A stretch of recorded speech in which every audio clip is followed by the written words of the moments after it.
Hi, Greenhouse volunteers. I am super excited to be bringing you your very first volunteer training video, at least with me in it. First, I wanted to thank you for being willing to come along with me in some of the changes or re-implementing of past systems. Or if you've not been willing, at least being outwardly willing. I know change can be hard, especially when we love the way that things have been in the past. So thank you so much for coming along with me on this wild ride. And as I've been slowly implementing some of the changes, I would like to thank you for your patience.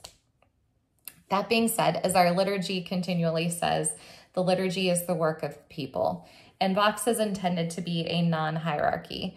So if a change has been made that you don't see as effective, let's talk about it. Greenhouse is yours, and it's mine, and it's the kids too. So let's get into it. Potty time. When you have a kiddo that needs to go to the potty and you have to assist them in going, there should always be another adult present. This is to avoid awkward situations where a kid says something like, "Mom, I went pee in the potty today." And then mom might say something like, "Good job, Shay." That's my teenager. And I have fun imagining him saying that now. And then the kid might say something like, "Yep, and Mrs. Volunteer helped me." And mom might say, "I'm so glad that Mrs. Volunteer helped you. How did they help you?" And the kid might say something like, "Well, they touched my bottom and pulled my pants up." Now, kid might only mean that you helped wipe their bottom, but you can see quickly how through a kid's eyes, things can get communicated not super clearly. So having two adults present keeps you safe and our kids safe and gives parents peace of mind, especially if they're new to Vox. Now you might be thinking, but Vanessa, there's only 2 teachers in Sprouts. How am I supposed to go and take the kid? How are we both supposed to go and take the kid to the bathroom without leaving class unattended? Well, I'm so glad you asked. I have created a special message thread in the Sprouts message thread that says, "Help, I need to take a kid to the potty." So me or whoever is the adult present in the lobby helping with check-in can come and be an extra set of hands and walk you to the bathroom. And we'll see it on the Church Center app. So next, beginning in January, we will need to start checking pickup tags. It is at this point that you will see the why behind this whole painstaking check-in process.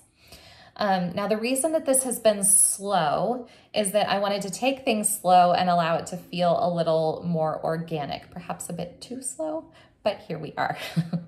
So what you will do when a child arrives in your class is you will check them off the roster. It's on your tablet and it will show all of their names under the Here tab. And you will, and if they do not show up on that roster, then you will need to send their parent back to the lobby to get that kiddo checked in. And at pickup, the parent picking up their child should have a sticker like this. It's comically large because I wanted you to be able to see it clearly. You will need to check that sticker against the code that's on the back of the child's back or on their front, wherever they decide to wear it. And the codes should match. Let me see if I have a kiddo actor around here to help me out. Oh, hi. What's your name? I'm Little Bobby. Little Bobby? Oh, you go to the jungle and your allergies are peanuts and dad jokes. Aw, so nice to meet you, Little Bobby. It's nice to meet you too. Well, I'm the volunteer that's here in this room. And oh my gosh, there's your parent. And they just handed me this tag, R2D2. What does that code say? R2D2. Okay, well, have fun with Mom and Dad. Thanks for coming, Mom and Dad. Bye, Little Bobby. Bye, Mommy. I'm okay, skip away. Hope you enjoyed that. So at that point, you should check the kid off of your roster, and then this tag can just go in the garbage. This process goes easiest if one person is at the door doing checkout and then the other is playing with the kids and kind of keeping anyone from exploding. And the reason that we are doing this is not to make checkout take forever. Once we get used to it, it actually goes really quickly. The reason that we're doing this is that as we have visitors, new parents don't know us. They don't know that we're trustworthy, and security measures like this show them that we're really on it. So to that end, we also now have volunteer tags, and these will hang on a lanyard around your neck, and they instantly communicate to parents that you're the person in charge.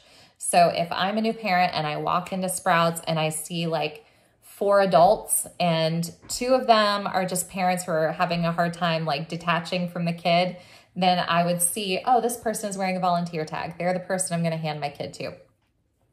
So now that we are entering Advent, there's a break from Old Testament stories. We've been in the Old Testament for a while, and now we're moving into the New Testament.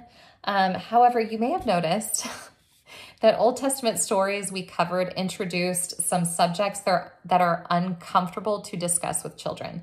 For example, at one point, our Zaman kiddos were teaching a lesson on the temptation of Adam and Eve and the fall of humanity. And there was a phrase that a teenage girl picked up on. The woman Eve would have to have the pain of childbirth. Now, the point of the lesson was that there were natural consequences to the disobedience, just kind of telling the story of why there's suffering in the world. But that phrase stuck with that girl, and she brought it up with her mom. Now, Mom, that doesn't sound like God.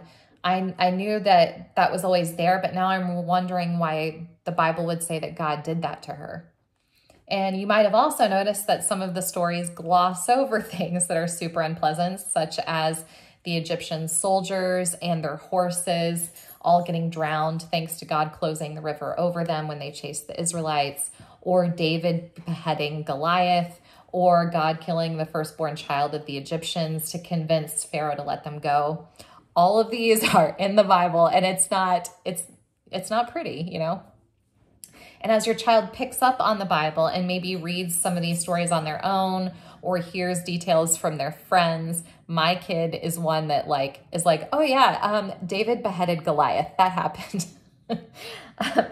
As they hear these things, they're going to have questions. And just like they have questions about sex or childbirth or about mass shootings and why bad things happen to good people, or why they experience racism or sexism at school, or why some kids aren't allowed to change their minds about being a boy or a girl. This is okay and normal, and I hope you learn to welcome it. You're also allowed to be uncomfortable and acknowledge it.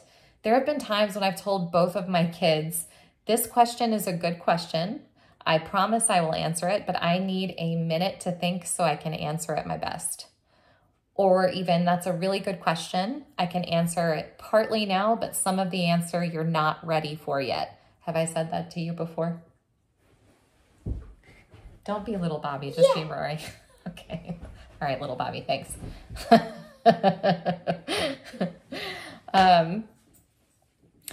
So these things are okay to say and to acknowledge. I even tell my kids, like, this is kind of like how you're not ready to drive a car yet. Like, that's just something you're not ready to do.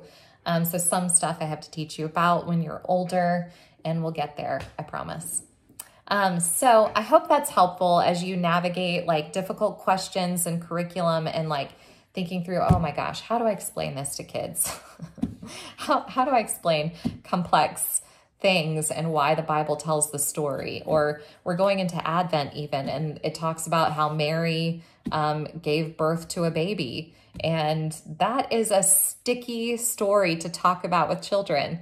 And it's okay to acknowledge that it's sticky, and it's okay to say, you know what, I wonder what this might mean, or I wonder if the point of the story is maybe this, you know, and to kind of guide and direct.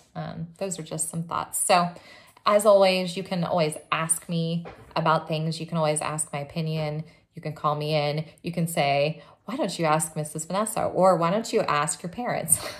Those are also perfectly acceptable things to do.